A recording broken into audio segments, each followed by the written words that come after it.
So what you can also do in Corel Draw is generate out a calendar by using script, a preset script that is already there. So to do that, I'm going to go to File and I'm going to go to New, and let's just go ahead and select, let's say, for example, an A4 document size right here. For example, you can choose another document size as you like as well. So here you can see that I have the space.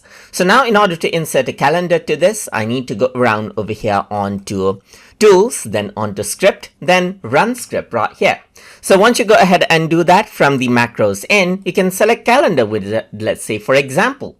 So over here, what you can do is you can run it, and then it runs this particular let's say, for example, dialog box. So you can go ahead and select particular months that you want to generate, and then you can see that these particular months will generate. You can change around the year as well. You can also change around the language if you want to, and even set the start date right here just like this.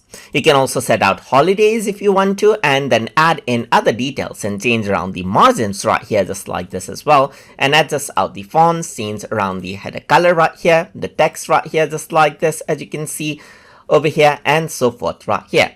So now once you go ahead and select all of these and then click on generate, then what happens is that you can see that the calendar is generated right here. So you can see that I actually selected 4 months, so you can see that this is what I have. So I got May, I got April, I got February and January right here with all of the dates right here just like this, as you can see.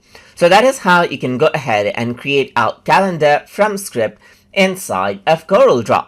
So I hope you guys learned something as always. And as always, please like, comment, share, and subscribe.